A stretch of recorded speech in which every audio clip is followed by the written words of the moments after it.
Enggak, Glenn meninggal. Kagak mungkin orang gue bilang gosip nih, gosip. Kakak yang selalu mau jadi wadah buat adik-adiknya gitu. Dan sampai hari ini gue nggak ganti handphone karena gue takut WhatsApp itu hilang. Di NKCTHI semua orang udah bilang nih pasti nggak laku nih. Emang lu bawa sial. Kenapa Ben dan Jody jadi action tiba-tiba? Iya kan.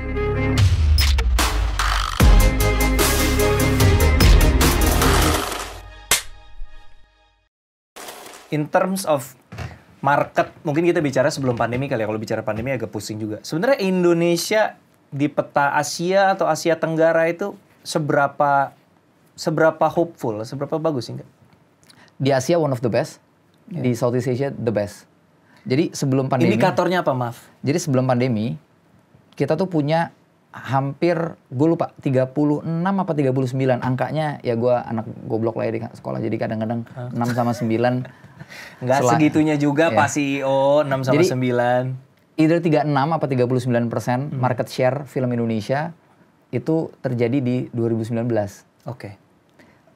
Korea itu sekitar 49 kalau nggak salah. Oke, jadi 36-39 itu maksudnya teman-teman dari 100% film yang dari tayang di bioskop, 30, katakanlah 36 ya, 36%-nya itu adalah film Indonesia. Bukan. Jadi gimana? Dari 100% penonton. Iya, maksudnya film yang ditonton di bioskop. Iya, dari 100% tiket, penonton atau tiket terjual. Tiket terjual, ya, bioskop di Indonesia. Iya. Fiscal year dari 1 Januari sampai 31 Desember di 2019, 36%-nya itu yang nonton tiket film Indonesia. Tiket film Indonesia. Tiket film Indonesia 36%. 36% itu secara proporsional dibandingkan negara-negara lain itu tinggi. Malaysia di bawah 10. Really? Iya. Malaysia di bawah 10. Thailand di bawah 15. Vietnam di bawah 20. So Vietnam even lebih tinggi dari Thailand ya ternyata. Lebih tinggi padahal film Thailand bagus-bagus. Film Thailand lokal 2-3 tahun terakhir sebelum pandemi itu udah mulai turun. Maksudnya bagus-bagus tapi nggak banyak. I see. Gitu. So sebenarnya kita punya harapan besar ya sebenarnya. Sebenarnya market kita sangat suka film lokal. Mereka punya problem ya literasi ya. Jadi baca subtitle.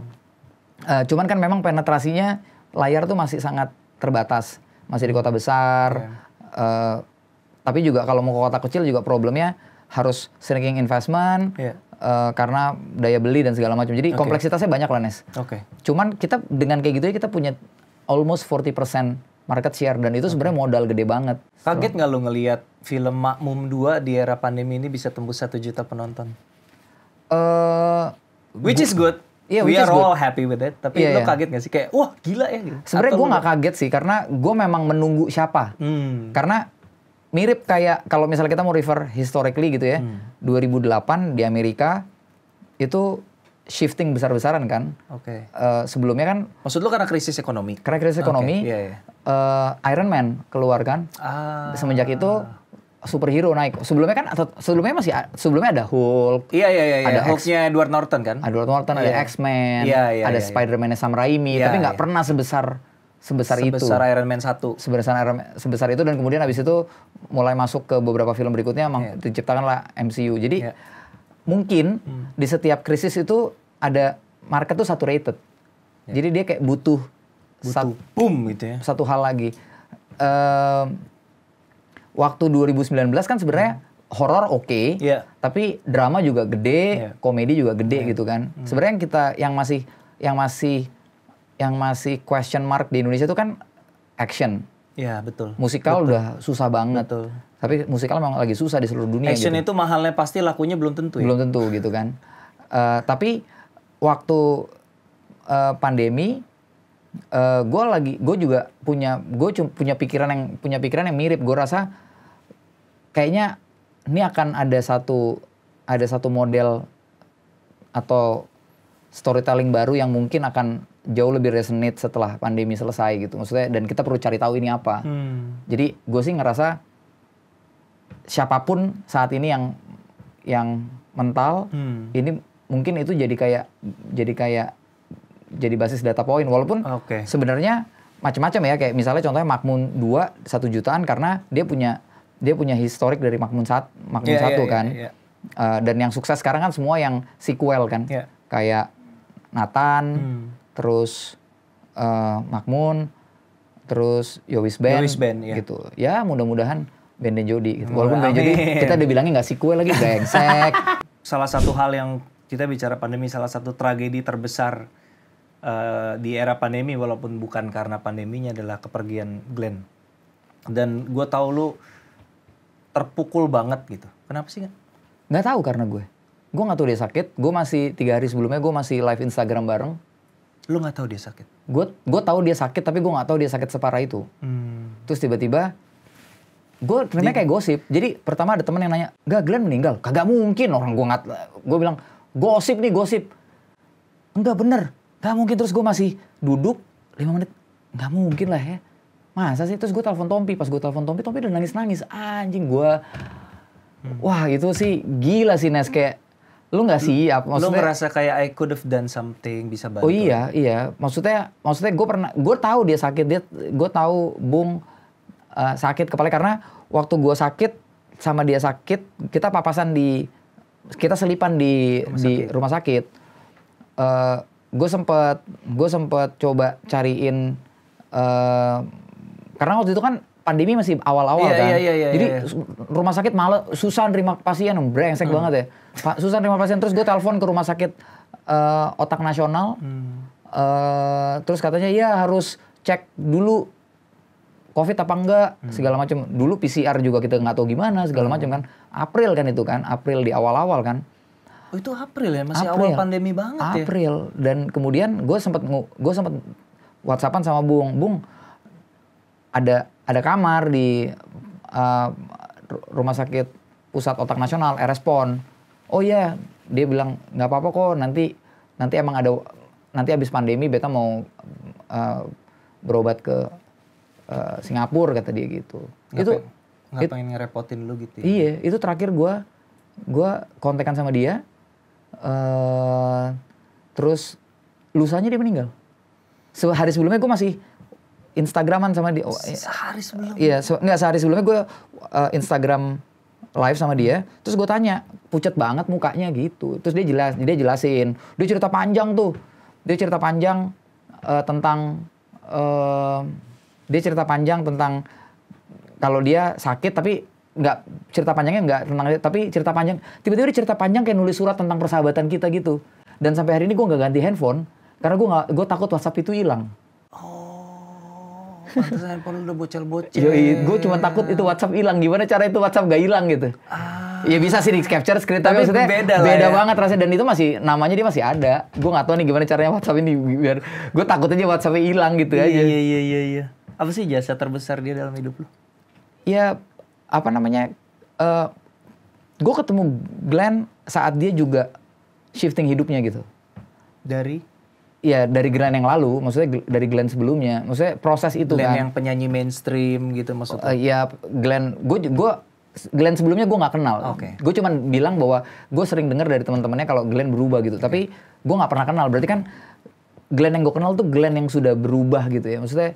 Dan kita grow bareng sebenarnya, maksudnya ya misalnya awal-awal kita melek sama politik kan ya Faisal Basri rame-rame kan, kita kan rame-rame. Pilkada DKI 2012. Itu kan rame-rame gitu. Terus habis itu Glenn kenalin gue sama Indonesia Timur. Glenn tuh sebenarnya lebih kayak kakak yang selalu mau jadi wadah buat adik-adiknya gitu. Dan itu sih yang sampai hari ini gue, karena gue gak punya kakak cowok kan. Iya. Itu yang gue paling gue rinduin sih dari dia. Sosok kakak laki-laki ya. Iya, dan tumbuh barengnya itu walaupun sebentar ya. Ya gak sebentar lah ya. Hampir 10 tahun. Kita bareng, Glenn di musik, gue di film, tapi kita sering banget punya project bareng. Jasa terbesarnya ya dia salah satu orang yang ikut membentuk gue selama periode gue tumbuh sebagai Angga yang lo kenal hari ini gitu. Lo kan sama dia terlibat beberapa aktivisme, dan dulu gue juga tahu lo bikin Save Mentawai, gue juga pernah ngedropin sumbangan Merapi dulu, zaman-zaman Merapi kan. Save Aru. Iya, Aru juga masih nggak sih? Maksudnya aktivisme saat ini dengan kesibukan lo, apakah lo masih melakukan atau masih ada nggak kegiatan aktivisme atau sosial gitu? Masih, tapi lebih tertutup aja mungkin ya sekarang ya. Maksudnya lu nggak cerita-cerita ke orang? Nggak cerita-cerita ke orang karena gue tahu gue nggak punya rem. Kan, maksudnya gimana sih? Ya, maksudnya gue kan kalau ngomong nggak punya remnya gitu. Gue nggak punya remnya. Ya karena appetite gue risk tadi gue tinggi, jadi disuruh tahan. Karena ya banyak yang diingetin, lo sekarang nanggung banyak orang gitu.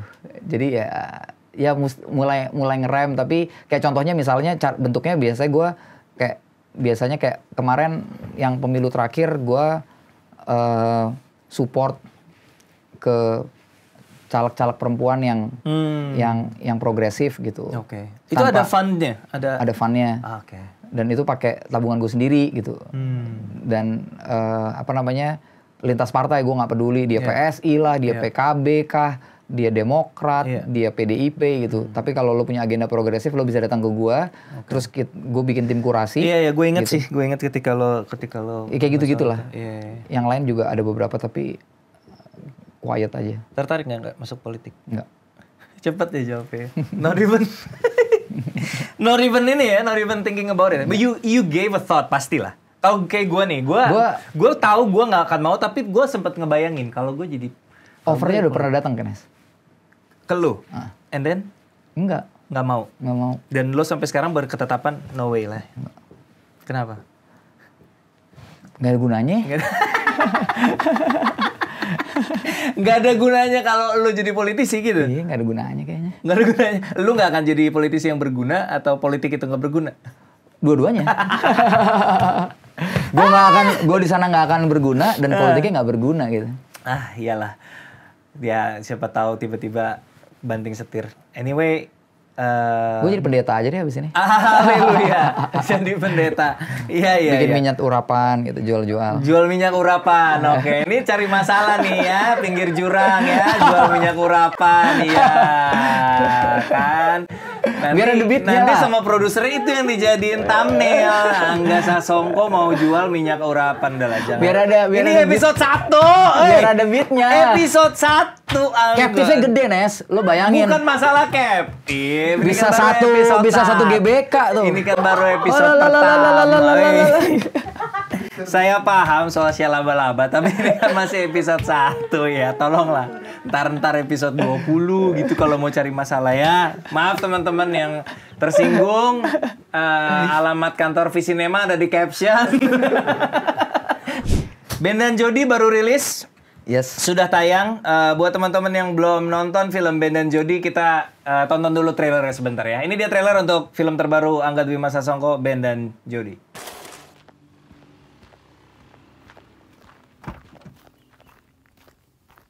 Saya teman bapaknya Ben.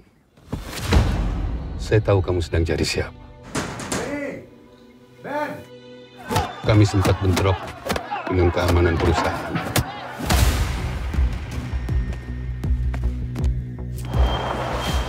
Sejak itu, keberadaannya tidak diketahui. Ini wilayah rimba. Kamu harus hati-hati.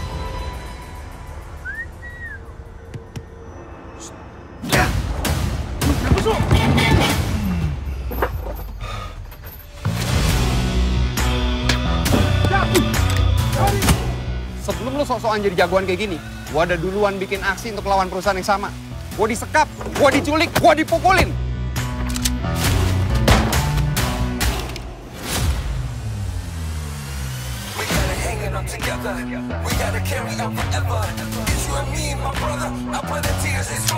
Ini bukan film action, Jod. Kalau nggak ada Kita bukan Rambo. Pinggir!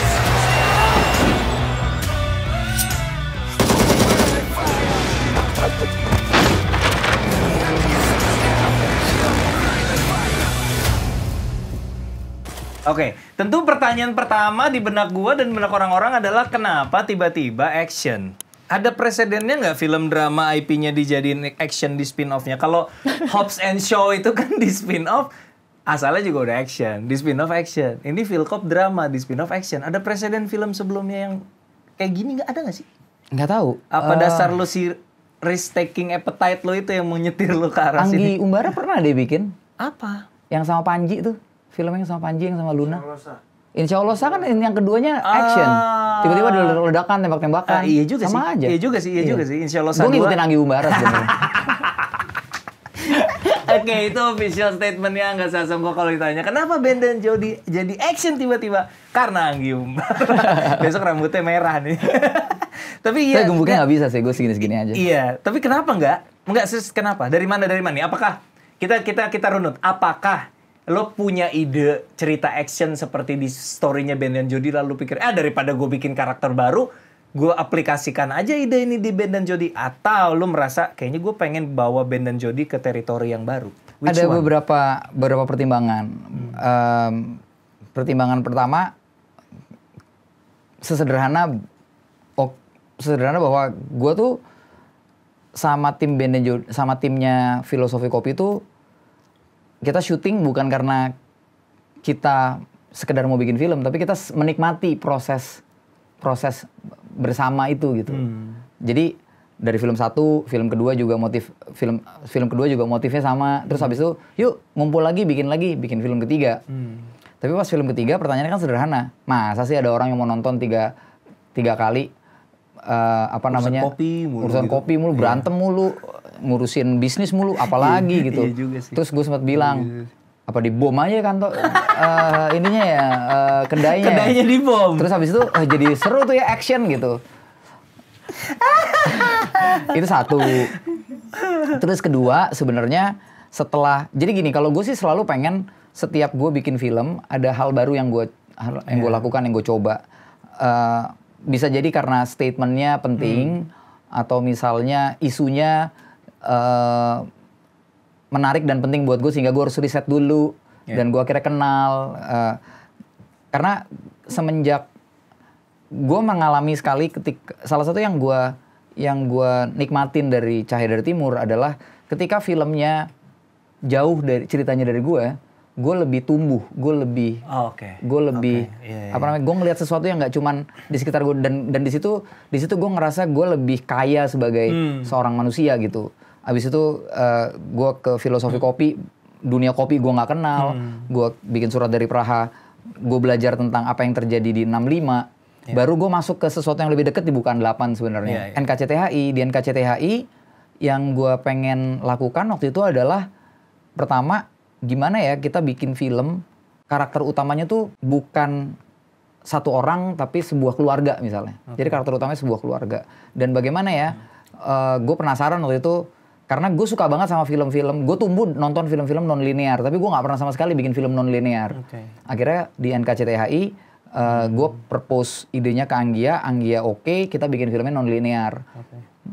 Setelah bikin film action di kolosal di Wiro Sableng. Apalagi ya, gue waktu itu gue pengen produksinya lebih kecil, tapi secara storytelling mungkin sesuatu yang nggak pernah gue bayangin sebelumnya. Ya udah kita bikin film back to back non linear.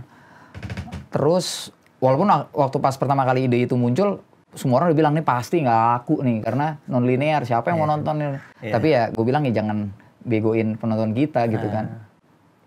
Terus habis itu filmnya laku 2,3 juta. Ternyata gitu ya rasanya dapat 2 juta penonton ya Nes ya.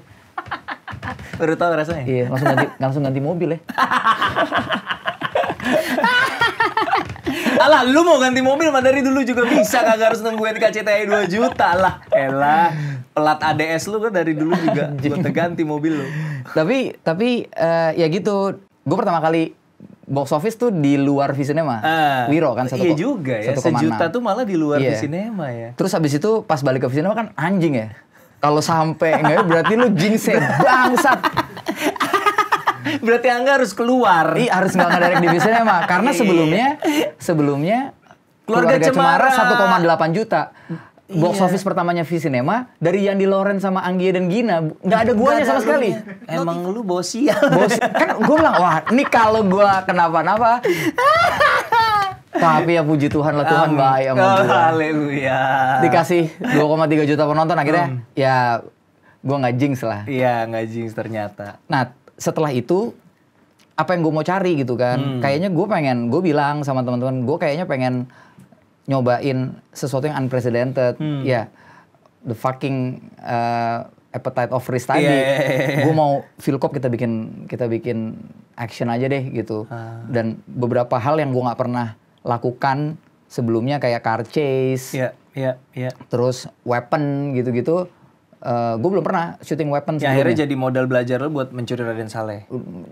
Mencuri Raden Saleh nggak ada weapon.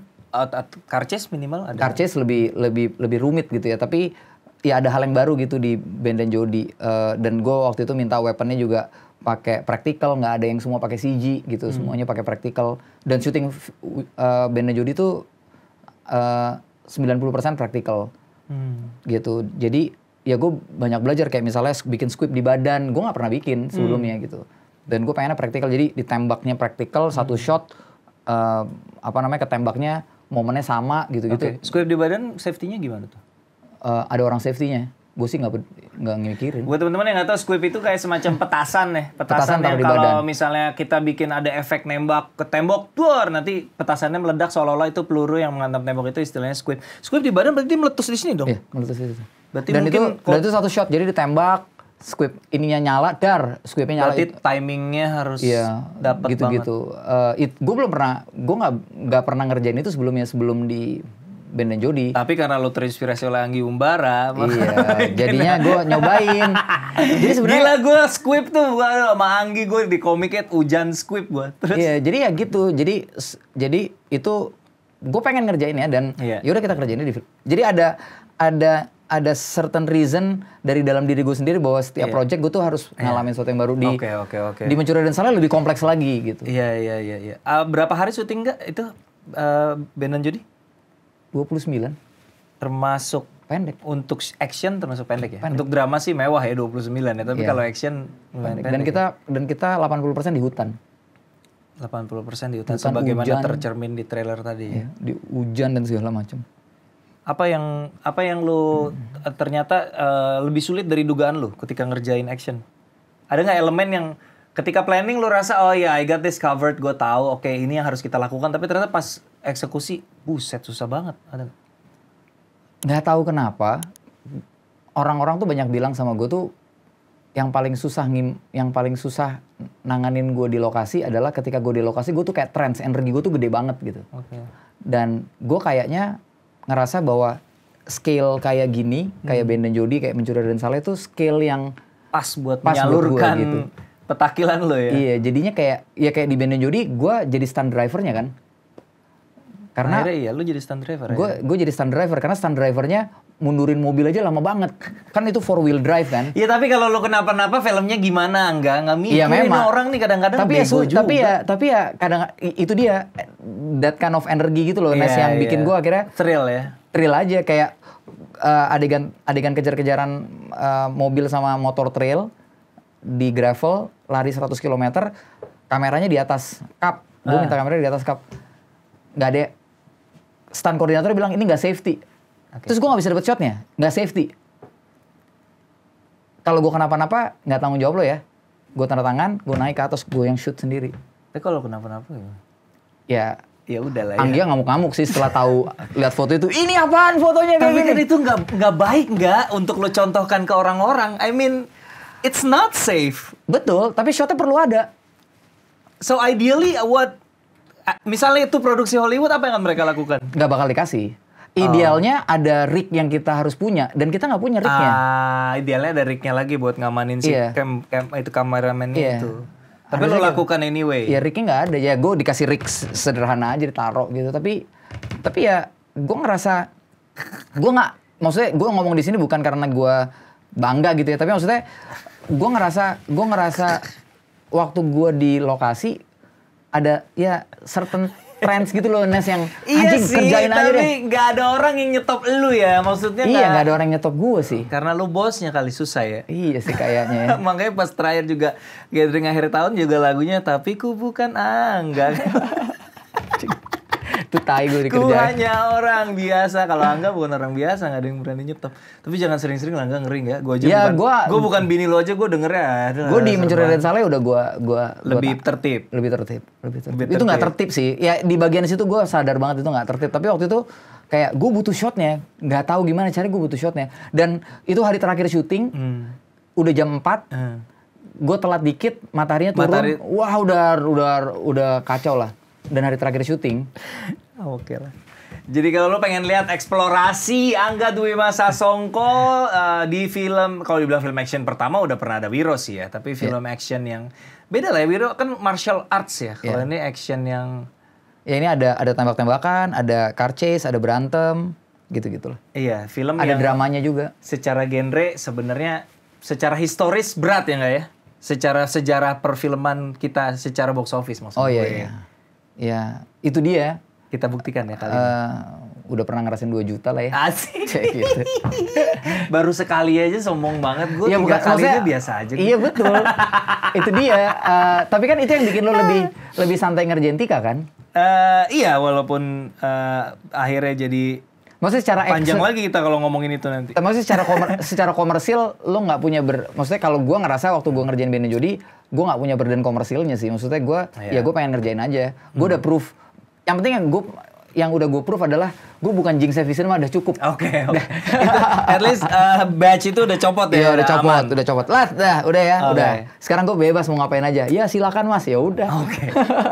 Bagus. Sebelum closing statement ada gimmick sedikit. Gue minta lo memprediksi 3 nama aktor cowok atau cewek yang sekarang mungkin up and coming tapi lo yakin bakal jadi gede. 3. Baik lo udah pernah kerja ataupun lo cuma nonton doang. Usia ya mungkin 20-an nanti atau belasan, nggak tahu juga kalau lo lihat yang belasan mungkin tiba-tiba. Gede tuh yang belum gede. Maksudnya belum gede tuh kayak kalau banyak produser itu kan follower gitu. Enggak juga lah. Reputasi di industri kan lo ukur lah maksudnya. Biasanya kan follower tuh tinggal beli aja di Slovenia susah amat. Iya geblek. Iya sih. Produser geblek. Nyariin follower. Iya, banyak loh itu. Ria Ricis aja suruh jadi pemeran utama. Ya. Saya takutnya nanti kesulitan memilih narasumber ini kalau terlalu liar bolanya. Ntar nggak mau gue diundang ke acara lu kemarin Angga ngomong gini gitu. Jadi saya lebih tertib. Biarin dia mau ngomong apa aja. Biarin. Apa? Siapa ya? Siapa? Menurut gue Angga Yunanda punya karir yang bakalan panjang. Anaknya humble. Very commit sama pekerjaan gitu ya. Gue nyaman banget sih kerja sama dia di Mencuri Raden Saleh. Bukan karena namanya sama-sama Angga bukan ya? Ya mungkin itu. Apalagi kalau dia suka Inter Milan mungkin gue. Iya. Pelatih lo dilepeh ke gue kacau. Anyway, sekarang Conte juga Milan. Kenapa sih kita Spurs kayak klub penampungan mantan pelatih Inter gini dan Chelsea ya? Anyway, terus kedua. Kalau nonton MRS ada dan di Ben dan Jody ada Agni Nihak. Ya, udah beberapa kali ya divisi Nema ya Agni. Karena menurut gue dia kalau untuk action high tempo gitu dan fisik gitu. Iya. Gue rasa nggak ada duanya sih. Untuk cewek ya saat ini ya. Cewek. Iya kan sih. kita pernah punya, maksudnya salah satu yang gue admire adalah Julia Estelle. Iya, betul. Karena gue pernah bikin action sama dia, gue pernah bikin drama sama dia, dan komitmen sama pekerjaannya tinggi. Bikin dan dia action sama dia apa? Ada film pendek bareng sama Iko Uwais. Oh, yang di kereta. Yang di kereta. Iya, inget. Dia bisa syuting action 8 hampir 10 jam sehari. 2 hari berturut-turut waktu itu, 3 hari berturut-turut. Dan gue lihat itu di Agnini gitu. Powernya ya enggak ya? Iya, maksudnya dan komitmennya. Maksudnya karena dia juga dulunya atlet kan. Iya. Jadi komitmennya tinggi. Buat gue yang paling penting tuh sekarang komitmen sih ya. Terus kalau yang gue belum pernah kerja bareng Arawinda. Lu nonton Yuni gimana perasaan Yes, deserve lah. Dia punya piala di film panjang pertamanya sebagai pemeran utama. Maksudnya buat gue how she delivers Yuni tuh subtle gitu ya. Kita dapat vulnerability-nya, kita dapat range-nya luas ya. Ya kita dapat effortless-nya, tapi di satu sisi kita nggak kehilangan empati terhadap dia, emosinya gitu-gitu. Jadi dan gue kayak kalau dia nyanyi gitu ya, dia ngehit semua nadanya tuh pas, gitu kan? Ngerti kan maksudnya? Nggak ada yang lebih, nggak ada yang kurang. Kita nggak ngerasa filmnya jadi melodramatik. Terus kita juga nggak ngerasa filmnya jadi terlalu artsy gitu, tapi pas aja semuanya gitu. Ya ya pastinya perannya Dini sebagai director ya luar biasa gitu ya, tapi Ara dengan usia yang masih di bawah 20 tahun punya kedewasaan kerja yang seperti itu, menurut gue akan jadi sangat penting untuk perfilman kita. Semoga bisa segera collab. Amin. Oke, sebagai penutup, Angga Dwi Mas Sasongko, best piece of advice that you've ever gotten from somebody, orangnya dan advice-nya.